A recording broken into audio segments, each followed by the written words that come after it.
for this session, we're going to have a case where we need to develop a new access policy and would like to develop it in our development preview tenant and deploy it to our production tenant.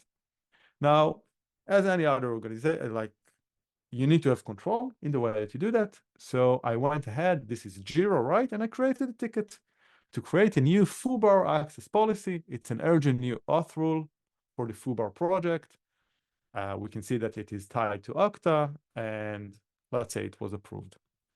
I went and developed the relevant components of the change in my preview tenant, and now I would like to go ahead and deploy it to my production tenant. So I went to this compare and deploy tab, and I would like to create a new deployment. Now, Salto supports a few different deployment strategies. The one I'm going to show you is comparing two different tenants, two different environments, and deploys based off those changes. I will quickly describe the two others. The first one is that we can find changes that happened in a specific environment since a point in time.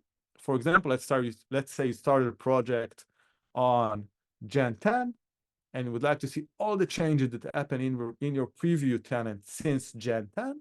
You can just see those and then filter and deploy to their environment. We can also edit the textual representation of an environment directly in Salto or open a web-based IDE. This can be very useful for like bulk changes. Let's say that you had an M&A, you need to make a lot of changes to an instance. That can be a great way for doing that. But for this demo, we're going to stick to compare and deploy. Let's create a new one.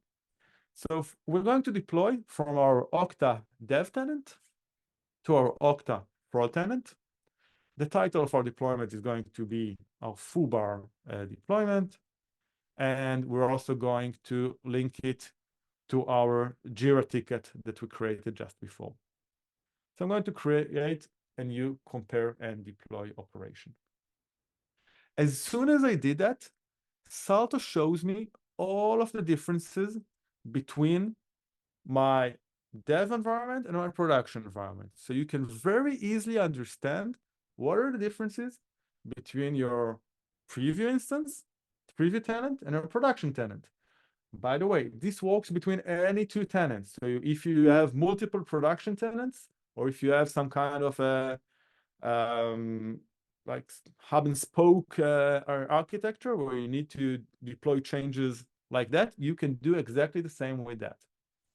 We're seeing that we have here 506 configuration additions that were done in our preview tenants but are missing in our production tenant, 58 modifications, meaning that the same configuration, 58, meaning the same modification, the same elements exist in both, but have some differences between them, and 309 deletions, meaning that they exist in prod, but not in dev. Let's take a look, for example, at a certain modification. We can see the actual changes, in this case, just a priority change of that, but we can see very clearly what are the changes between the two configuration elements. But for the sake of this demo, we have a new access policy that we created. This is our foobar policy. But everything here is searchable, filterable. We can see the details of this one. I'm just going to select it. As soon as I select it, Salto automatically detects dependencies and tells us, well, this foobar access policy, it's actually being used by these two other access policy rules, and by this application, I'd like to go ahead and select those access policy rules. I wouldn't like to deploy this application for now. So, oh man, we have a missing dependency. What does it mean? And we can see it here. We can see that the foobar access policy has some other dependencies. It depends on the foobar user type. So we'll select it. And right now, seems like we're good. There are some other optional dependencies that we can deploy, but right now we're basically staged for deployment. I'd like to preview this deployment.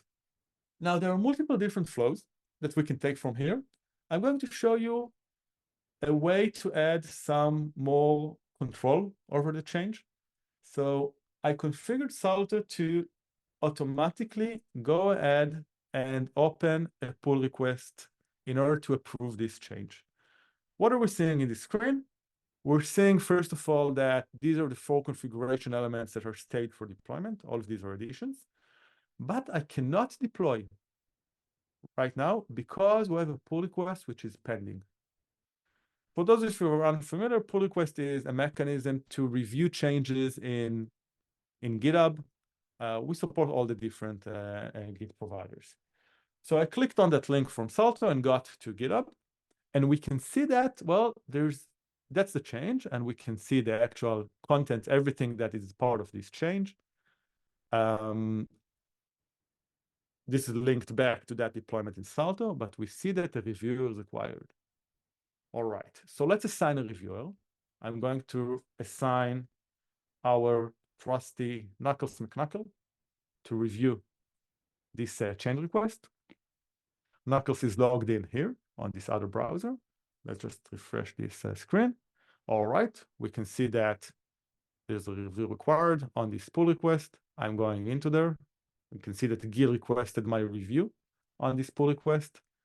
So I'm going to add my review. It looks good to me. So I'm going to review those changes. Looks good to me. Approve. And I just need to move something from Zoom here. All right. And I can submit my review. All right. So this pull request is, the changes are approved. And we can go back. We can see that also in that GitHub account, it is approved. And when we go back to Salto, we can see that right now it's ready for deployment because it was approved. We could have also deployed it automatically, by the way, as part of a CI/CD pipeline. But now that it's approved, I'm just going to click deploy and push. Salto warns me that I'm deploying to a sensitive environment, to my production environment, that we're about to deploy these 4 new elements. I'm clicking deploy now, and that's basically it. Salto now is using the APIs to deploy those changes, and will merge also the changes on the Git side. It typically takes like a minute. All right, deployment successful. Everything was deployed. And it is syncing now back with Okta, making sure that everything was deployed correctly. Everything was deployed correctly. And now it is also pushing those changes back to GitHub. Push to GitHub, and we can see those changes back in GitHub. Now, as you remember, we started this with a ticket on Jira, and we can see now that that ticket that we created is, if I just go and refresh my Jira screen, that it is linked to that pull request that was merged and to the commits that we made.